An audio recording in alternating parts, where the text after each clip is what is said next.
faut se rendre à l'évidence, quoi. Il y a un maire aujourd'hui qui est mis en minorité, après un maire invalidé, après un maire révoqué. Donc on a quand même une situation politique qui est compliquée, quoi, incontestablement très compliquée. Donc, alors ce qui est étrange, c'est qu'on est en 2013, donc la question fait les gorges chaudes de 2009 en disant ouais, bon, Dallongeville, responsable de tout, de la pluie, la neige, voilà. On met toute la responsabilité sur lui, sauf que là on est en 2013. Donc c'est surtout ça, moi, le bilan que je retiens aujourd'hui, c'est que l'équipe en place, je veux dire, avait vraiment toute la latitude pour changer les choses. Ils ont été élus à l'arrache, quoi, avec quelques voix d'avance sur le Front National. Les gens votent pour Daniel Buchan, ils ont Eugène Minès. Bon, on est quand même dans un contexte compliqué.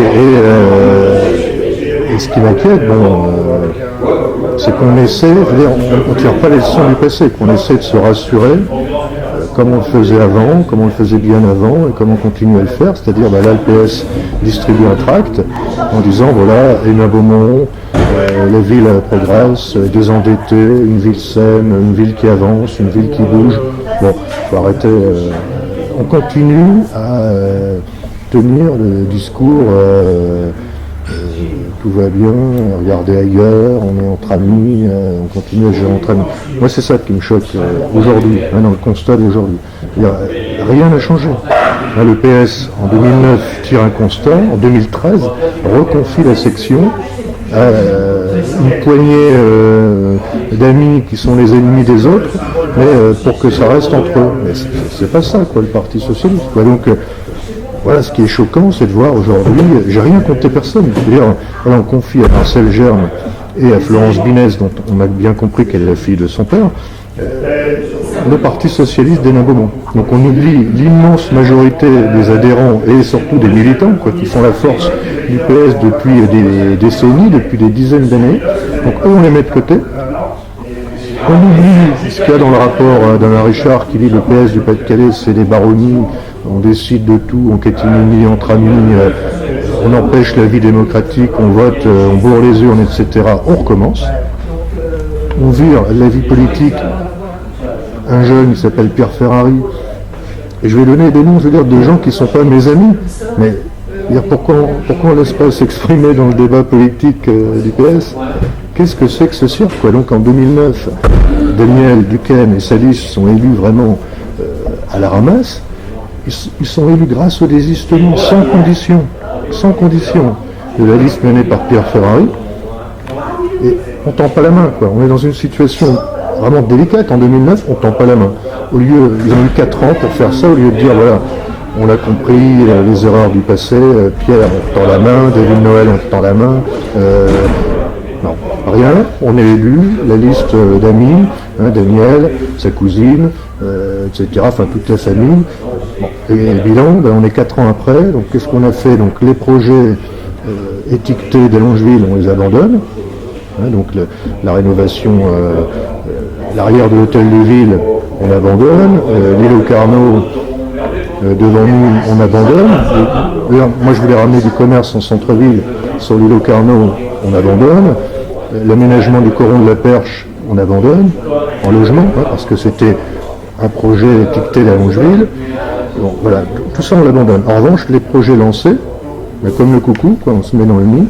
Et Eugène Binès est pas peu fier d'inaugurer les logements dont j'ai posé la première pierre, quoi, sans scrupule, il va au bord des eaux, il inaugure les logements de la SIA et du LTO, bonjour. Bon, j'ai posé la première pierre en début 2009, ça ne gêne pas, les résidences en copropriété, les résidences d'appartements, ça ne le gêne pas d'inaugurer aujourd'hui, ça ne le gêne pas d'inaugurer la crèche d'entreprise que j'ai lancée à proximité de la polyclinique chemin de la Buisse sans scrupule, avec un 2-3 soleil, c'est moi qui ai signé la convention, mais ça ne le gêne pas.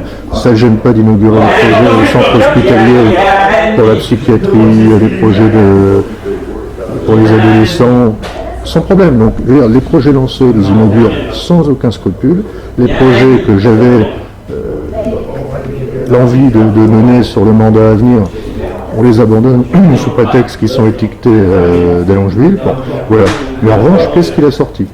Qu'est-ce qu'il a sorti de nouveau? À part, je veux dire, l'ânerie monumentale de dire je vais démolir le cèdre bleu, payé par la ville. Je paye la démolition et après je verrai. C'est une première en son genre. Je vais démolir l'île aux Carnot.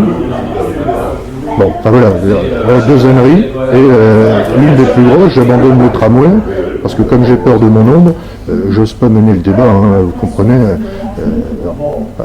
Voilà la situation, en réponse à la question qui m'est posée, 2013, la situation d'aujourd'hui. Et le pompon de la semaine, on se voit vendredi 15 mars, il y a 2-3 jours, on refuse de mener un conseil municipal sous prétexte qu'il neige, alors que tous les élus habitent Hénin-Beaumont, tout simplement parce que les cadres ne peuvent pas venir, parce qu'ils habitent l'île. Donc, monsieur le maire d'Hénin-Beaumont reconnaît aujourd'hui qu'il ne peut pas mener un conseil municipal s'il n'a pas autour de lui les cadres qui en fait sont, il me semble, les vrais... À bientôt, bon week-end. Les vrais dirigeants de la politique municipale. C'est un aveu manifeste et c'est désolant, quoi. Franchement désolant. C'est même encore plus grave que ça parce que Verviche ne pouvait pas venir. En plus, non mais alors je vais venir, à Calypse et compagnie, quoi, voilà. Donc c'est franchement honteux. Alors le type ne peut pas venir, soi-disant, pour présenter le rapport, Calypse. Alors, voilà, moi, au jour d'aujourd'hui, je peux vous informer qu'en fin d'année, j'aurai réuni tous les éléments pour justement que la justice s'intéresse à la gestion voilà. Merci. à la gestion actuelle, parce que bon, balayer devant sa porte, ce serait pas mal, quoi, parce que beaucoup, il n'y a pas que moi, je vais encore citer un nom de mes ennemis adorés qui est Alain Alperne. Je pense qu'il, comme moi, se pose la question, comme beaucoup d'autres, sur comment est choisi Calypse, comment on le rémunère, sur la base de quels documents plus ou moins complétés ou erronés. Bon, ça paraît léger parfois quand on voit certains rapports. Bon, comment, en termes de communication à la mairie, les choses se font, hein, parce que au départ, j'avais cru comprendre que ça se passait d'une certaine façon, mais depuis le temps, j'en ai eu la preuve. Donc, entre certains qui dirigent, certains qui sont proches de cabinets de communication, ou encore un ancien maire de la banlieue lilloise qui vient donner des conseils. Bon, tout ça, ça se paye, mais surtout comment on les choisit. Donc, quand on a su donner des leçons, aujourd'hui, il faut balayer devant sa porte, parce que je m'interroge vraiment, je ne suis pas le seul. Je pense que la préfecture et d'autres s'y intéresseront d'ici à la fin de l'année, sur les Calypse, les Stielnar, etc. Comment on organise les vœux en mairie, comment on attribue certains marchés. Donc, voilà, par exemple, pas sans ignorer qu'en mai-juin, il va se tenir un procès à bitume, on peut s'interroger par exemple, pourquoi Ramery continue à obtenir le marché des travaux publics de la ville d'Hénin. Donc, alors qu'il était décrié, dénoncé par Duquesne et Binès en son temps. Donc c'est un peu surprenant. Donc la réponse elle est simple, je veux dire, Daniel Duquesne était le successeur le mieux désigné pour me succéder parce que ça permettait de continuer à faire fonctionner la machine infernale. Là, avec Daniel Duquesne, on a été élevé à l'école du Parti Socialiste d'Archicourt.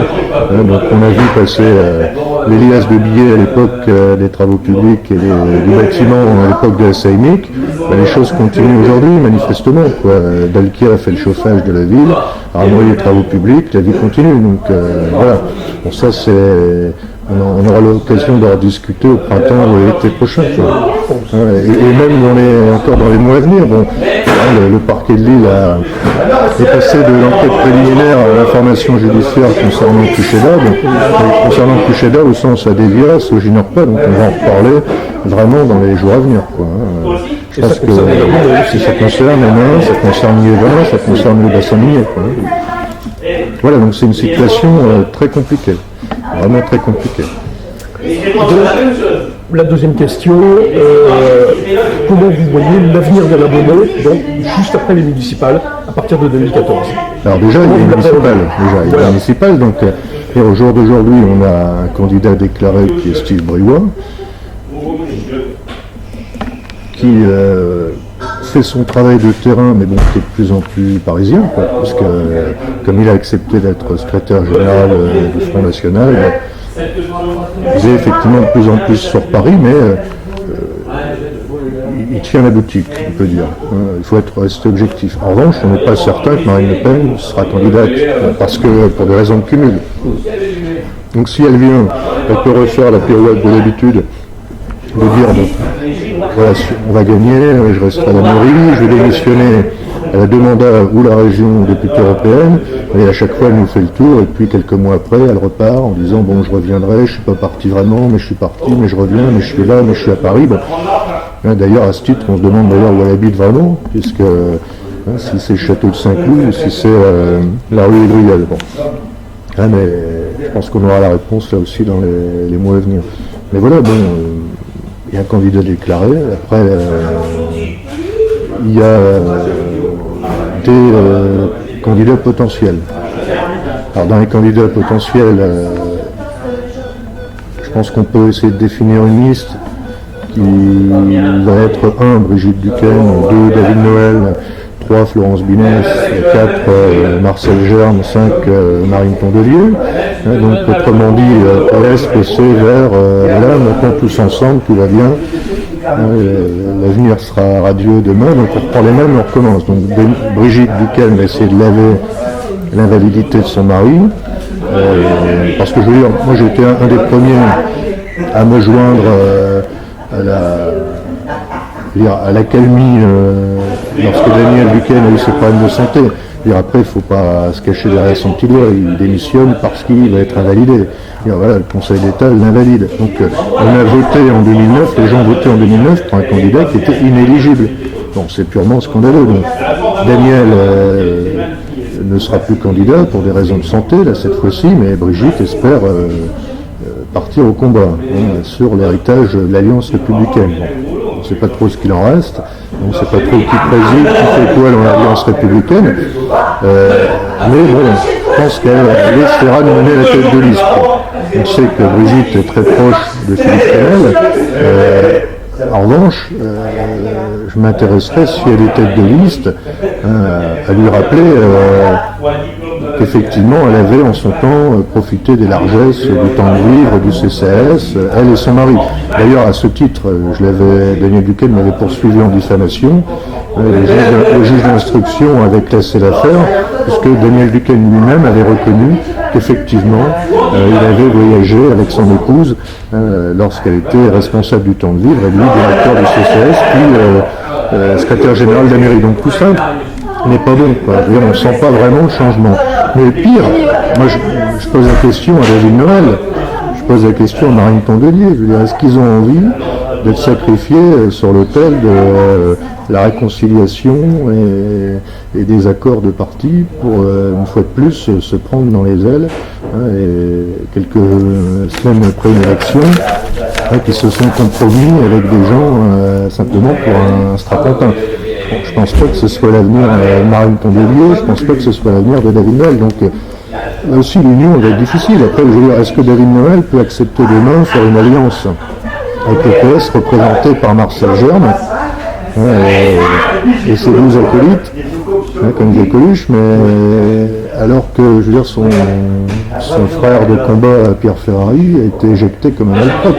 Alors que David, à l'époque, dénonçait les méthodes d'Allongeville, les méthodes Duquesne, on les retrouve aujourd'hui. Donc, bon, c'est pas ça. Je veux dire, est-ce que le Parti communiste français, sur les cendres de la libération et de la reconstruction de la France, va accepter en 2014 de s'allier à quelques apparatchiks désignés par la fédération au mépris des règles du PS, des statuts du PS, de la démocratie interne. Bon, voilà, on repart sur les mêmes bases qui sont vraiment pas saines du tout. Donc voilà, cette liste-là, moi je la vois comme ça, mais je la vois mal. Bon, Briouat. Après, je ne sais pas ce que l'IMP fera si elle existe encore. Bon. Moi, pour ma part, j'ai un rendez-vous judiciaire en mai-juin, donc je me prononcerai en septembre. mais personne n'ignore mon intention d'être candidat. Donc, voilà, là aussi, je ne vais pas tourner autour du pot. Je serai candidat en 2014, j'ai déjà annoncé. Donc, à ce titre, j'ai beaucoup de candidatures qui m'arrivent, de personnes qui souhaitent être sur ma liste, des anciens, des nouveaux, des jeunes, des moins jeunes, des hommes, des femmes, de tous les quartiers des Nains, quoi. Bon. Voilà. Après, on verra ça vraiment sérieusement en septembre. Moi, j'ai un rendez-vous important en mai-juin, et c'est pour le moment prioritaire. Et après, bon, la vraie question là-dedans, c'est que va faire la liste de Georges Bouquillon. Parce que, voilà, moi, ça m'interpelle. Je veux dire, aujourd'hui, on est au moment du débat d'orientation budgétaire, on va bientôt voter le budget. Donc, c'est un acte important, ça sera le dernier. En plus, puisque si les élections sont confirmées en mars prochain, ce sera peut-être le dernier budget de l'équipe actuelle. Alors, le dilemme de Georges Bouquillon et de ses codiciers, du groupe de Madame Dossin, ça va être est-ce qu'on continue ou est-ce qu'on arrête? Jusqu'à présent, ils ont marqué une dissidence certaine. On peut pas que saluer leur présence d'esprit. Maintenant, je pense qu'il faut qu'ils aillent plus loin, parce que là, on a eu les jours derniers une escroquerie intellectuelle de la part de M. Binès, c'est qu'il a distribué un document qui est purement sa campagne, son tract de campagne électorale. Là, il fait un plan de la ville en disant je rénove l'école Michelet, qui au passage a été votée en 2008 par l'équipe d'Allongeville. Je fais l'extension de la crèche qui a été construite sous l'équipe d'Allongeville. Bon, bref, on reprend les projets et dans ces plans, il dit, par exemple, je démolis Cèdre Bleu, je démolis Lille. Alors, si j'ai bien compris, M. Dossin, qui préside l'Union commerciale, mais encore une fois, c'est pas un de mes amis politiques, il essaie de faire au mieux, c'est pas facile de succéder à M. Pigère ou à M. Farnaz, donc, qui étaient des grands présidents de l'Union commerciale, donc il essaie de faire au mieux. Il est épaulé par Christine Vervac, qui fait très bien son travail. Et qu'est-ce qu'il dit, M. Dossin? Il dit il ne faut surtout pas démolir le Cèdre Bleu. Parce que moi, en tant que président de l'Union commerciale, je mettrais plutôt une enseigne nationale. Il a d'ailleurs cité le nom, c'est en centre-ville, ça dispose de parking. Donc voilà, on a un moment crucial. Je veux dire, si les amis de Georges Bouquillon votent le budget et l'acceptent dans le débat d'orientation budgétaire, ils vont à l'encontre des projets de leurs propres militants. Donc là, ils vont vraiment se retrouver dans une situation difficile. Là, on sait qu'ils sont en opposition sur le budget en lui-même. Georges Bouquillon propose de baisser les impôts. Je ne pense pas que ce soit la solution de M. Binès et de Calypse. On verra. Si la neige permet d'en discuter un jour. Voilà, ils vont vraiment se retrouver là sur des choix à faire. Mais des choix qui vont engager l'avenir. Donc, encore une fois, je veux dire, c'est une escroquerie intellectuelle parce que distribuer un tract comme ça, bon, parce qu'apparemment il ne connaît pas bien le code électoral et tout ce qui est propagande municipale, mais à un an des élections, ça peut rentrer déjà dans la compte de campagne. Donc, je pense que les bons conseillers, les bons conseillers de M. Binès ne sont pas les payeurs, puisqu'ils l'ont amené encore une fois à faire des choix qui, devant la justice, la justice administrative, en l'occurrence, peut s'avérer coûteux pour M. Binès et son compte de campagne. Donc, puis bon, je veux dire, c'est une escroquerie, c'est faire payer par les contribuables un tract de campagne d'Eugène Binès qui en plus engage toute sa majorité, donc y compris les 12 élus du groupe de Mme Dossin. Donc c'est franchement, je trouve ça intellectuellement pas sérieux, et puis c'est vraiment un mauvais coup porté sur un document et des projets qui ne sont pas validés. Bon, après, je veux dire, c'est quoi, qu'est-ce qu'il met comme projet d'extension de la piscine? Ça a été voté par mes élus au conseil municipal, c'est le projet, on rénove la piscine, on fait l'extension sur la salle de Lagrange. Donc, M. Binès a inventé le tiède, Phil a coupé le beurre, et il a envie de repartir au combat à travers sa fille, à travers ses amis. je remets pas en cause les qualités des gens, hein, je ne vais pas rentrer dans des guerres de personnes. Moi, quand on me reproche mon sectarisme, j'avais ouvert le conseil d'administration de la Caisse des écoles à Florence Binès, comme maman d'élèves. J'avais ouvert le conseil de développement à Madame Binès, l'épouse de Eugène, etc. Donc, j'ai pas de leçon à recevoir en la matière. J'aurais aimé qu'aujourd'hui, effectivement, eux fassent la même chose avec leurs opposants. Alors, à titre d'exemple aussi, par exemple, ils pourraient inviter d'Allongeville comme ancien maire, pour les manifestations patriotiques, pour certaines inaugurations. Par exemple, une autre escroquerie intellectuelle, Eugène Binès rend hommage au jumelage avec l'Allemagne. On a l'impression qu'en 3 ans, c'est lui qui a porté le jumelage avec l'Allemagne depuis des années. Je pense que ça aurait été intéressant d'inviter tous les maires d'Allongeville, d'Archicourt, qui se sont succédés en disant on sait faire preuve de rassemblement sur cette question-là. C'est un jumelage qui date de Fernand d'Archicourt, de Berthe Chopin. On dépasse les clivages et on invite tous les élus qui se sont succédés sur la question du jumelage. On a invité tous les adjoints qui ont là aussi travaillé au jumelage avec Erne. Ça n'a pas été le cas, je veux dire, donc on reste entre nous, ils restent entre eux, dans leur petite équipe. Ça franchement, c'est exaspérant. Et puis moi, le point qui m'exaspère le plus, c'est le mépris le plus complet du personnel municipal. Alors là, qu'est-ce que j'ai pas entendu à l'époque, en 2001, M. Duquesne il disait partout chasse aux sorcières, Verret d'Allongeville va arriver, là, il va faire une chasse aux sorcières.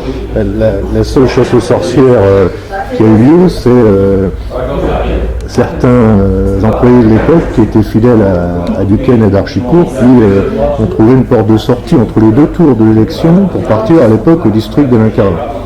Après, la chasse aux sorcières, on peut en parler. En revanche, aujourd'hui, tous ceux qui seraient appelés de près ou de loin à connaître, à rencontrer, à téléphoner à d'Allongeville directement ou indirectement, heureusement qu'il n'y a plus la peine de mort, ou la pendaison, parce que c'est franchement d'une débilité absolue.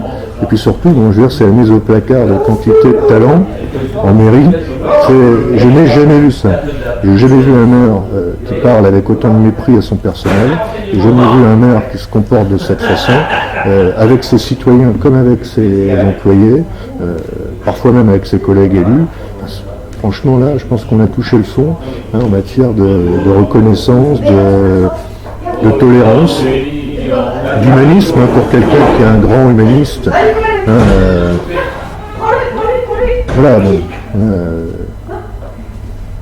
Je peux comprendre que M. Binès préférait le ciel étoilé de la rue de Verdun au ciel étoilé de Nabeaumont et de ses quartiers.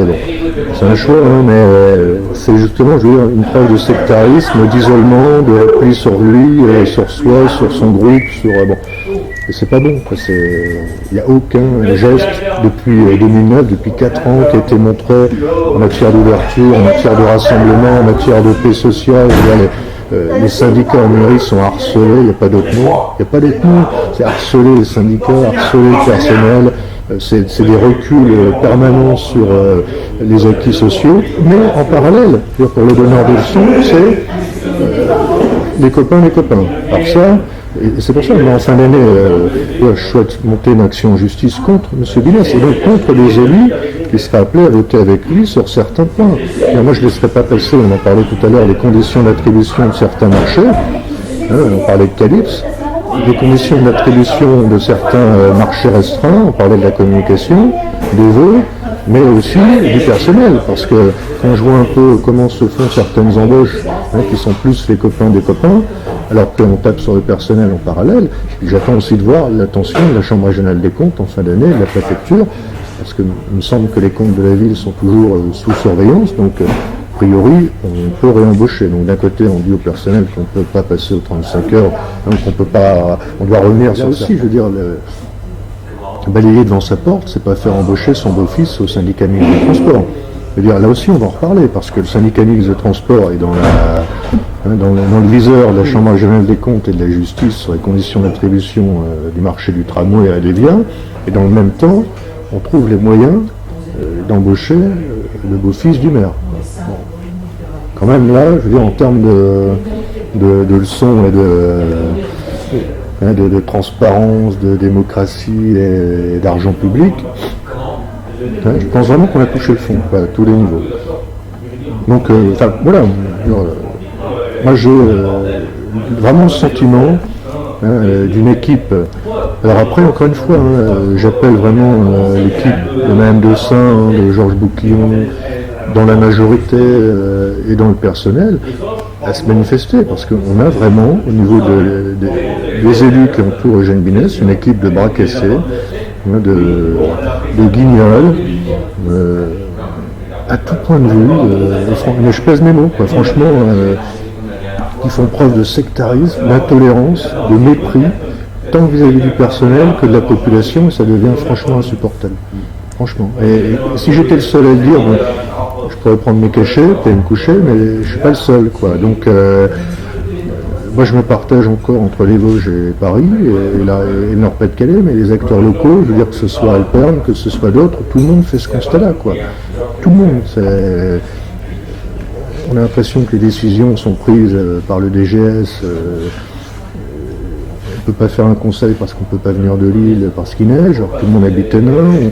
Il y a quantité de choses, là, on arrive vraiment à l'insupportable.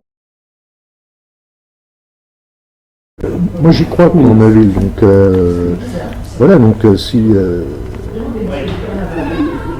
encore une fois, j'ai un rendez-vous en mai-juin, j'ai vécu des choses que je souhaite à personne, donc que je souhaite à personne, et donc je veux dire, aujourd'hui, moi, ma priorité, c'est ma famille, mes enfants. Je pense qu'on peut le comprendre, parce que j'ai vécu l'enfer, franchement, il n'y a pas d'autre mot.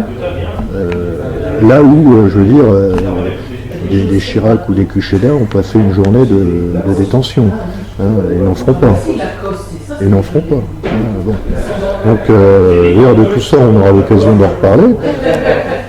Mais, voilà, moi, j'aime ma vie, quoi. Donc, je suis navré de voir des commerces qui ferment, de voir des gens qui en ont marre, des gens qui baissent les bras, des associations qui n'en peuvent plus, des parents d'élèves qui ne sont pas soutenus, enfin bon, bref.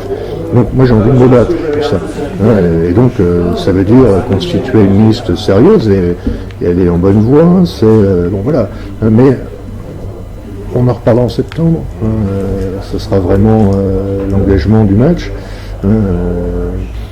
C'est souvent septembre, Hénin, en plus, que les choses, étrangement, au moment du marché de puce, par exemple. Bon. Et donc voilà, c'est un constat, on me pose la question, le constat est là. Après, moi je reste optimiste pour ma ville, parce que qu'est-ce qu'il faut faire en centre-ville? Moi, ma grand-mère qui était commerçante, la règle, c'est le monde attire le monde. Là, c'est pas en fermant des trucs, en démolissant, qu'on va redynamiser un centre-ville. Donc moi sur l'île au Carnot, vers l'ancienne sécurité sociale, j'avais un projet commercial que je souhaite mener à partir de l'an prochain. Ça va amener des commerces. Et j'ai des gens, j'ai des commerces. Pour ceux qui l'étaient, ils se reconnaîtront, il y a des commerces qui sont prêts à venir ici, à s'installer. Sur le Cèdre Bleu, par exemple, si l'idée du restaurant est abandonnée, pourquoi pas faire le restaurant scolaire? On est saturé à Darcy, pourquoi pas faire le restaurant scolaire au Cèdre Bleu? À partir de là, je veux dire, en fonction du prestataire choisi, que ce soit, c'est Dupont actuellement, ça peut être RDR, Sodexo, peu importe, mais de garder une activité commerciale, un restaurant qui soit ouvert pour le grand public, mais surtout de garder la salle pour les banquiers et les personnes âgées. Démolir le Cèdre Bleu, c'est la seule salle où on a la capacité d'avoir des banquets, et pour les gens aussi, des mariages, des communions, bon. Donc ça, c'est une aberration. C'est boulevard d'Archicot, c'est boulevard de la mort industrielle. Samsonite, il n'y a pas eu de soutien depuis 4 ans, pas à Samsonite, mais sur la réindustrialisation du site. Donc aujourd'hui, il a été dévasté par les gens du voyage, etc., des incendies à répétition. Donc bon, qu'est-ce qu'on peut faire? Là, moi, la première proposition, c'est céder le site à la région. On a 2 lycées à proximité, Cenay et l'Archicourt. La région peut construire une salle de sport à proximité des lycées. Moi, je propose qu'on fasse un grand dojo, judo, jiu-jitsu, karaté, une grande salle de sport à cet endroit-là, à proximité des lycées et du collège Rabelais. Ça permettrait aux profs de sport de souffler dans une salle vraiment dédiée au sport et qu'on puisse à Mitterrand continuer d'autres activités. C'est saturé à Mitterrand. On peut faire une discothèque à cet endroit-là. On peut faire une salle des fêtes. Je veux dire, c'est maintenant qu'il faut se poser la question. C'est maintenant qu'il faut regarder avec le liquidateur judiciaire pour dire voilà, on peut céder l'espace à la région. Moi, je pense que c'est la priorité numéro 1. Salle de sport, dojo, etc. 2, réfléchir à... c'est de réindustrialiser tout de suite le site IBT Electronics, quoi. Il est désormais fermé, abandonné, il faut absolument ramener une activité industrielle. Bon, c'est poursuivre la réindustrialisation de subesthétique. Il y a pour partie une activité, mais pour une petite partie, il faut continuer. Et surtout, enfin moi ce qui me choque le plus, c'est tout le monde est dans la merde, chômage, emploi, logement. Qu'est-ce qu'ils font? Ils refusent Kiabi, le site logistique de Kiabi, et là, on refuse Amazon. 2500 emplois. 200 000 mètres carrés d'entrepôt logistique, 2500 emplois, et que M. Binos ne vienne pas me dire qu'il ne l'a pas refusé. Il a été invité en sous-préfecture, on lui a présenté le dossier en sous-préfecture, il a refusé. Il a refusé sur Amazon, il a refusé sur Kiabi. Donc je veux dire, il a fait un droit d'honneur aux chômeurs, il a fait un droit d'honneur aux entreprises qui est inscrit dans l'histoire de France. Franchement, refuser à l'heure actuelle, où au niveau national ou local, on continue les fermetures, les licenciements, le type, il a 2 projets conséquents, il les refuse. Ben non. C'est du jamais vu, quoi. Franchement, quand je dis on a touché le fond, on a vraiment touché le fond, quoi. Alors, voilà, qu'est-ce que je cherche? Qu'est-ce qu'il y a à mettre au bénéfice de l'équipe de M. Binet? Je cherche. Point de vue économique, non. Personnel, non plus, à part les amis. Je cherche. L'église Saint-Martin, parce que je pense qu'il a oublié que j'ai fait classer l'église, monument historique, qu'on a engagé le programme de rénovation de l'église Saint-Martin. Il arrive au moment où les travaux démarrent. Il dit Alléluia. Bientôt, je pense qu'il va nous expliquer qu'il a fait élire François Hollande et qu'il a voté pour le pape François il y a quelques jours, tellement sa voix est importante dans le monde entier, quoi. Il faut qu'on arrête, quoi. Il faut prendre des cachets, il faut aller se coucher. Franchement, on a touché ça, quoi. Je pensais pas qu'en 4 ans, on pouvait faire autant de conneries et accumuler autant d'âneries, et surtout, bon, je veux dire, refuser qui habille Amazon, enfin, c'est extraordinaire. Franchement, c'est extraordinaire. Ça dépasse l'entendement. C'était un souffle pour le secteur extraordinaire. À un moment, à une période où on se dit peut-être Renaud Douai va fermer. Donc, je veux dire, si Renaud Douai est fermé, c'est les conséquences. Il y a des conséquences automobiles et logistiques sur le secteur qui peuvent toucher Forestier, la Française de mécanique. On serait vraiment là dans la panade. On a un projet en face qui est de l'emploi ouvrier. C'est pas de la logistique où les camions passent et repartent. Il y a de la logistique de transformation. Moi, quand j'ai fait, d'ailleurs, j'attends de voir avec quel plaisir M. Binès va inaugurer les nouveaux entrepôts logistiques que j'ai fait construire, et comme il était opposé, mais après il a inauguré tous ceux pour lesquels il était opposé, donc j'attends de voir avec quel plaisir il va y aller. Mais il y a de l'emploi derrière, c'est ça qu'il faut regarder. On est dans une zone frontalière, des entrepôts qui accueillent beaucoup d'emplois, et l'emploi ouvrier, donc c'est des emplois qui peuvent répondre à des personnes qui ont perdu leur boulot dans d'autres entreprises, quoi, ou qui ont quitté l'école plus tôt, quoi. Donc on est vraiment dans l'aberration. Enfin, franchement, il n'y a pas de mots là. Je veux dire, retirer le pain de la bouche des gens, retirer de leurs mains un travail qu'ils auraient pu avoir, parce qu'une personne dans un bureau n'a pas compris que c'était là une occasion rêvée pour sa commune, quoi. Donc il l'a refusé, il a été invité en sous-préfecture. Il a été reçu en sous-préfecture une fois avec Philippe Canel, une seconde fois avec Jean-Pierre Corvisier. Il a refusé le projet. Donc il ne pourra pas se dérober en disant je ne savais pas, on ne me l'a pas dit, c'est des rumeurs. Non, c'est pas des rumeurs. Donc on aura l'occasion d'en discuter dans la campagne électorale. Mais c'est franchement, une occasion manquée pour les habitants. Mais je pense qu'ils s'en souviendront quand ils voteront. Donc, à bout de bras, le bord des eaux qui était initié par mes prédécesseurs, Pierre et d'Archicourt, on leur part dans la réussite. Moi je l'ai fait le projet, on a ramené les entreprises quand il y avait des champs, de leur d'aller sur le site en disant je vous propose de venir vous installer là. Moi j'ai fait toutes les commissions nationales d'équipement commercial pour convaincre les gens de venir ici, les autorités nous donnaient l'accord. Moi j'ai ramené Ikea Maison Plus, j'ai ramené Géodis, Parcologue, bon, voilà. Donc c'est les coûts de 500 emplois. Le type il a un projet à 2500, il refuse. Quoi. Je sais pas, il n'y a pas de mots.